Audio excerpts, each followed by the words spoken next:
Et c'est parti, on démarre donc pour ce webinaire d'information, donc pour explorer ce que le règne végétal a à nous enseigner sur des sujets comme la coopération, la performance collective, la vitalité, à partir d'un concept de conférence que j'ai développé autour de l'intelligence des plantes avec un spécialiste du monde végétal qui est Jean Toby, et donc avec qui j'ai préparé ce concept et je vous en parlerai dans un instant. Alors, je vous propose ici de découvrir comment en fait la compréhension du vivant et plus spécifiquement du monde végétal peut répondre à un certain nombre de défis d'entreprise. Aujourd'hui, on est face à un paradoxe. On sait que la coopération, la transversalité, la qualité relationnelle, c'est des leviers de performance très importants. Et pourtant, on continue à buter sur les silos, sur l'inertie, sur l'épuisement, sur les tensions, sur des problématiques aussi de désengagement et de manque de sens.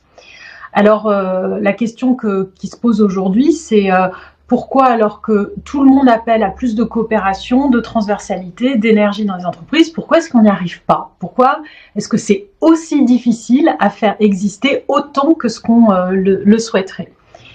La proposition ici, c'est de dire qu'on ne regarde pas au bon endroit et le monde végétal va nous montrer où est-ce qu'on peut regarder pour sortir de ces impasses.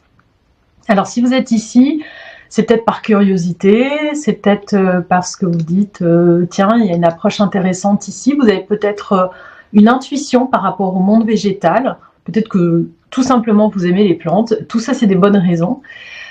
J'aimerais en fait vous dire effectivement que l'intuition a beaucoup à voir avec ce qui nous amène ici. Je vais vous raconter une histoire en fait, celle qui m'a conduite à découvrir cet univers de l'intelligence végétale, d'abord avec La vie secrète des arbres et puis d'autres ouvrages sur l'intelligence collective.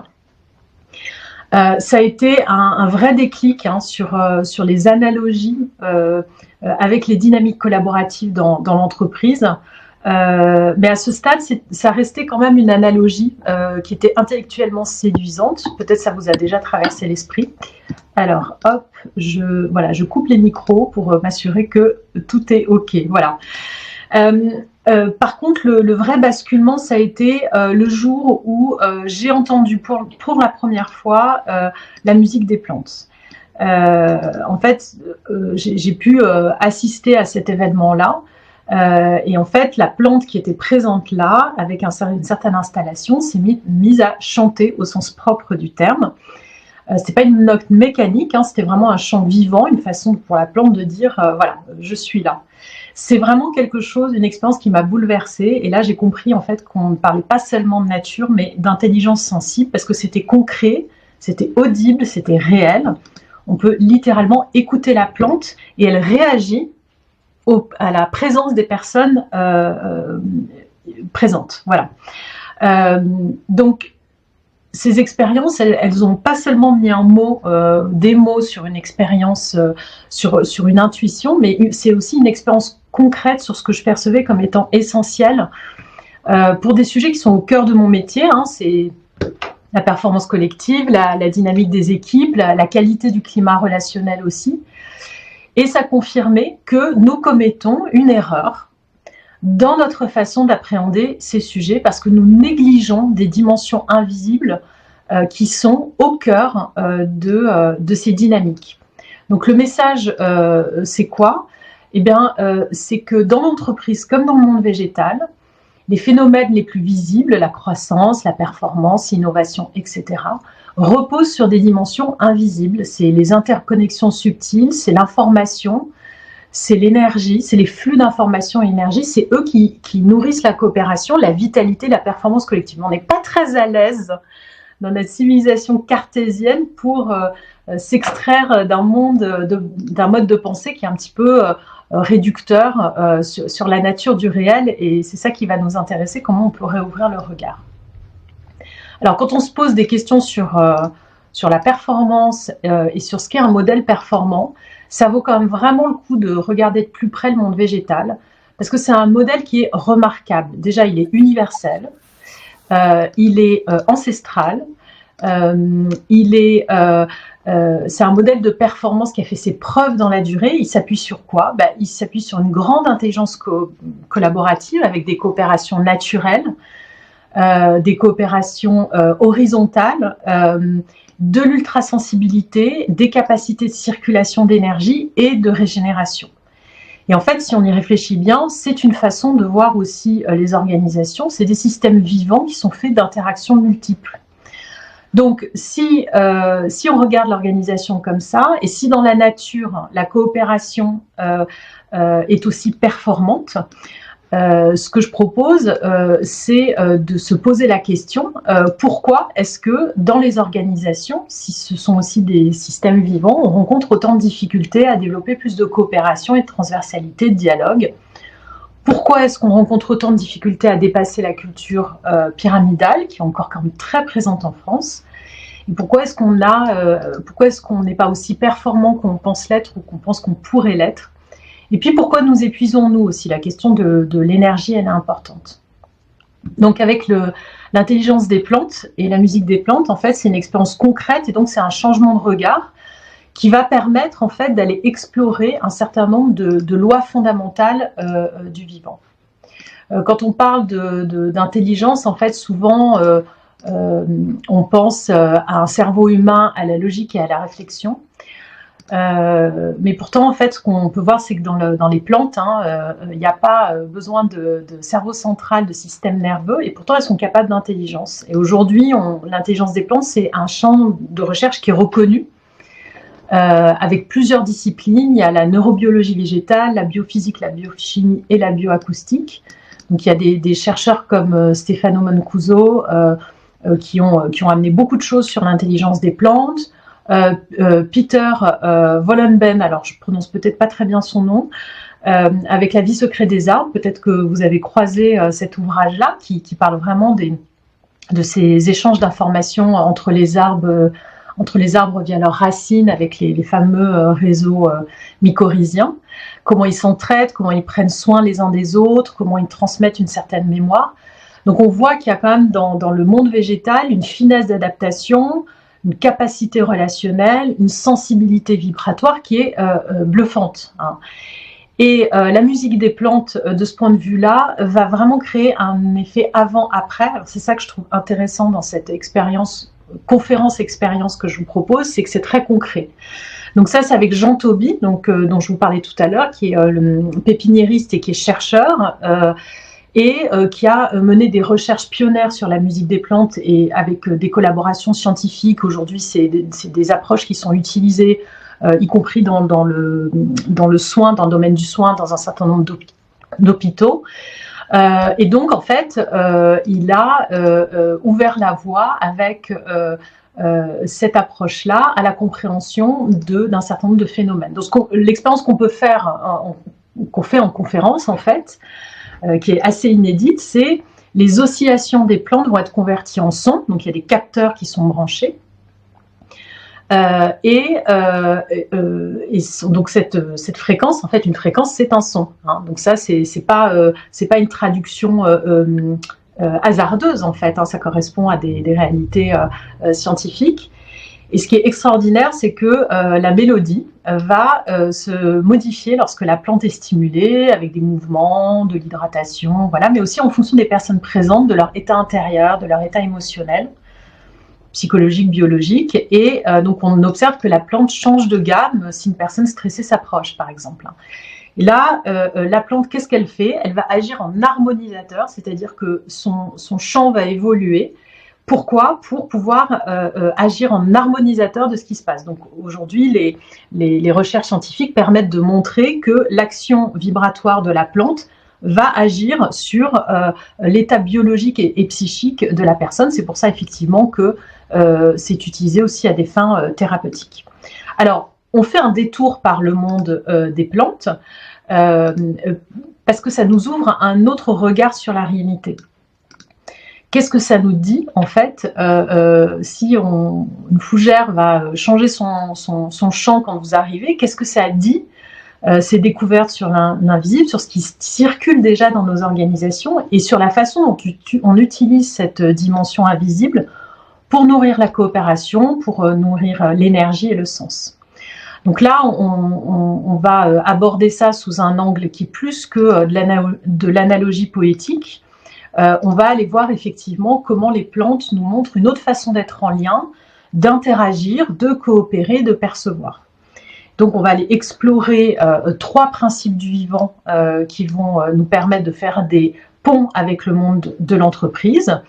Le premier, c'est l'intelligence collaborative, puisque dans le vivant, rien n'est isolé. Hein. Dans une forêt, les arbres vont communiquer, vont s'entraider, partager des ressources.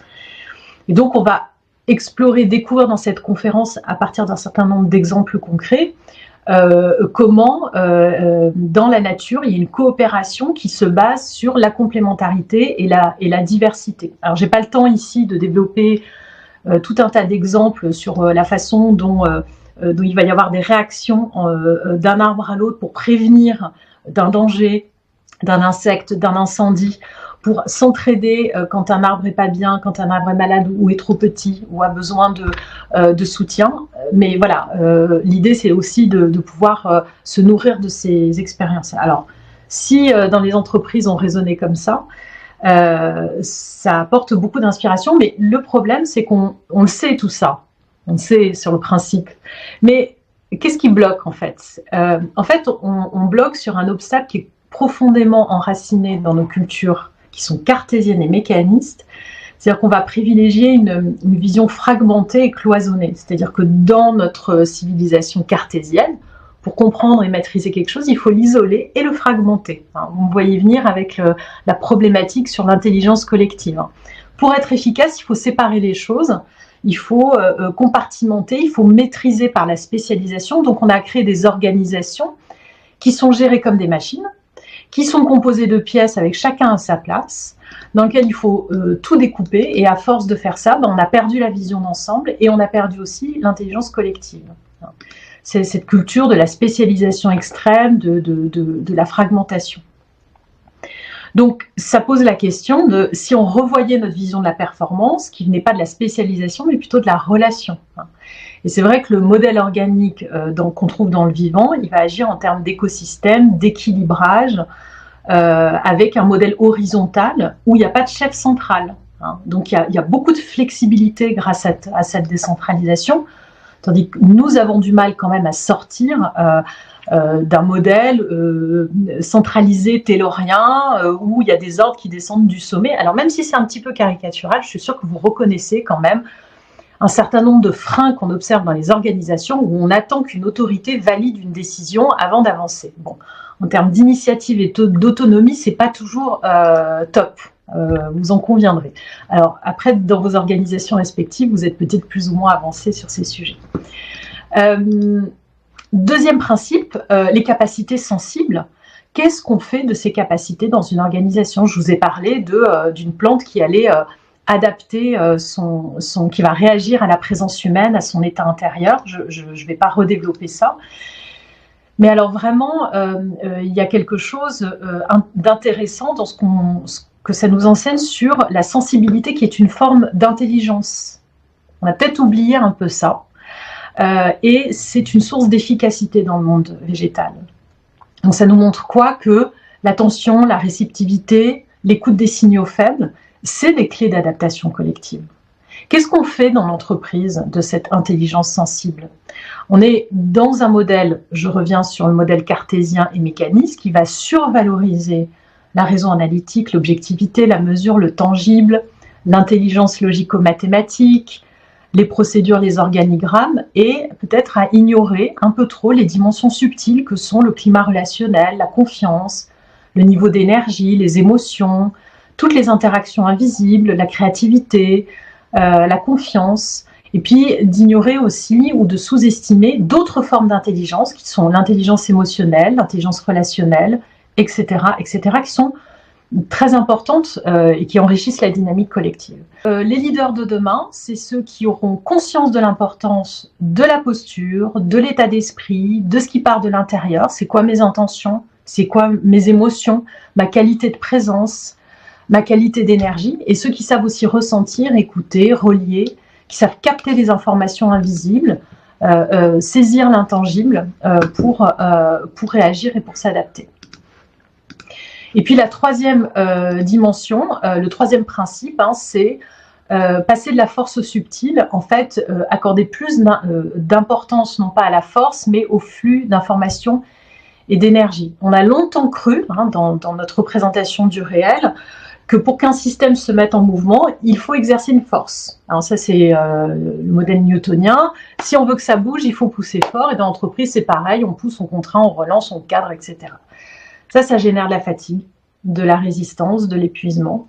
Faut se représenter quand même, faut mesurer à quel point ça représente c'est une représentation du mouvement qui est très ancrée dans nos modèles mentaux. C'est des représentations du mouvement qui sont basées sur l'effort, la force, la résistance, l'inertie. Ça vient de la physique classique, c'est le siècle des Lumières, c'est le modèle newtonien. Donc, il y a ce qui est une réalité, mais l'approche organique nous ouvre à une vision plus quantique du fonctionnement du vivant. Et donc, il y a une autre façon que la force, l'autorité, le contrôle ou la pression ou pousser pour y arriver. C'est-à-dire que dans le vivant, tout commence par l'information et l'énergie. C'est pas la pression qui met en mouvement. La plante, elle pousse pas par la force, elle est mue par une énergie vitale. Elle réagit à son environnement. La croissance, elle vient de flux d'énergie. Donc, ça nous rappelle que nos énergies précèdent nos mots et que le management aujourd'hui, c'est pas une question de contrôle, c'est une question de champ d'influence. Donc, ça amène à la conscience que c'est pas la force hiérarchique qui crée l'engagement, c'est la qualité de présence, la clarté des intentions, l'énergie collective. C'est ça la vision que ça amène du leadership. Voilà. Alors, juste pour terminer sur concrètement ce qu'on fait dans cette conférence. Alors, je vous ai amené vraiment les idées clés. C'est une conférence qui est un petit peu longue parce que c'est une conférence expérience. Donc, on considère que 1h30, 2 heures, c'est bien. Ça permet d'avoir des interactions avec le public, de bien comprendre cet univers-là, parce que là, voilà, je vous présente ça en 20-30 minutes. Je vous en donne vraiment un tout petit aperçu, mais c'est faire cette expérience du champ des plantes et de faire tout ce travail de transposition. Donc, c'est animé avec Jean Toby, donc les participants apprécient, c'est les retours qu'on a, cette interaction entre les deux univers. Et c'est ponctué donc de démonstrations, d'apports techniques. Ça s'adresse scientifiques, pardon. Ça s'adresse à des dirigeants, des managers, des responsables RH, QVT, culture d'entreprise. Ça concerne les organisations qui sont engagées dans des transformations, qu'elles soient managériales, sociétales, environnementales, voilà, ou tout simplement des équipes qui sont en quête de nouvelles sources d'inspiration. Et c'est une thématique qu'on peut adapter à vos enjeux, c'est-à-dire que ça se prête très très bien à adresser des enjeux de coopération et de transversalité, comme je l'ai déjà développé. Sur les questions de transformation aussi, comment on impulse des transformations par une vision basée sur les énergies et les relations plutôt que sur la force, résistance, inertie. Donc ça, c'est vraiment intéressant sur le changement de paradigme. Repenser la performance et les leviers de performance. Le leadership d'influence, donc passer d'un modèle contrôle vertical à un modèle plus horizontal et plus basé sur l'influence.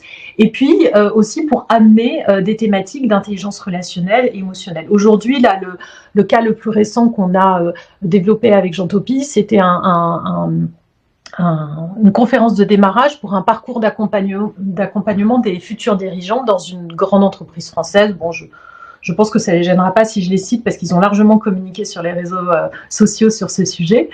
Mais voilà, c'est une entreprise du secteur assurantiel et donc qui permet de développer toutes ces thématiques-là dans un parcours d'un petit peu plus d'1 an de développement. Donc ça peut vraiment s'inscrire dans une nouvelle impulsion pour des programmes de développement managériaux, notamment pour des publics de type talent, potentiel, voilà. Donc beaucoup de retours très positifs sur cette approche qui est innovante et qui est assez fascinante, parce qu'il y a cette dimension expérientielle qui qui marquent beaucoup les esprits. Et puis le fait qu'il y ait effectivement le fait d'être dans ces deux univers-là, entre donc un pépiniériste spécialisé dans la musique des plantes, et donc moi qui vais amener avec mon expertise dans le leadership conscient, dans les transformations d'organisation, dans l'accompagnement des équipes, dans les transformations culturelles. Voilà, donc ce qui va rendre cette conférence vraiment intéressante, outre cette démonstration-là, c'est qu'on est sur des apports scientifiques solides. On fait des ponts avec des défis très concrets dans l'entreprise. Et puis, c'est aussi le fait d'avoir un parti pris sur le changement de regard. Hein. On est dans un travail d'évolution des systèmes de représentation. Donc, c'est un excellent tremplin pour aller initier ou accompagner des transformations profondes quand on cherche à développer la collaboration, l'agilité, d'autres formes de leadership, l'intelligence relationnelle, etc. Donc, là, ce que je veux dire, c'est qu'on n'est pas juste dans de la poésie verte, entre guillemets, hein, c'est vraiment un nouvel angle scientifique qui est validé, lié avec une approche managériale. Hein. Donc, c'est pas que de la métaphore, hein, il y a vraiment cette force d'amener la compréhension des dimensions invisibles dans l'entreprise, qui est, je le pense, ce dont on a grandement besoin pour redonner du souffle et de l'énergie. Voilà, donc si vous voulez aller plus loin, alors j'ouvre le chat, je pense qu'il est déjà actif. N'hésitez pas à poser des questions. J'ai ouvert mon agenda pour, si vous voulez prendre des rendez-vous individuels, pour voir comment ça peut s'inscrire dans votre contexte et dans vos enjeux. J'aurais aimé retrouver ma caméra, mais décidément, elle ne veut pas. Il n'y a rien à faire, ça ne veut pas revenir. Bon. En tout cas, voilà, ça fonctionne, c'est nouveau, c'est réjouissant, c'est prometteur. Donc, je voulais vous transmettre cet enthousiasme-là pour cette approche qui, je pense, peut vraiment apporter de la nouveauté dans les organisations. Voilà, n'hésitez pas à me mettre un petit message dans le chat. Je vous ai mis le lien vers la conférence, sur le site internet, sur mon site internet, donc sur Prana Conseil, vous pourrez trouver la plaquette de descriptif de la conférence dans laquelle vous retrouverez un certain nombre de ces informations. Et puis n'hésitez pas à m'écrire ou à prendre rendez-vous sur mon calendrier pour pouvoir parler de vos besoins. Eh bien, merci beaucoup. Je vous souhaite une bonne fin de journée et j'espère à bientôt pour parler de plantes.